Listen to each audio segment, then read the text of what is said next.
Edward Leon Scott de Martinvillea napravi prva ta poznata snimka na zvučen čovečki glas, na 9. april 1806. godina.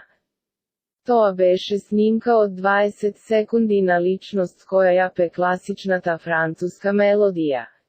Au clair de la lune.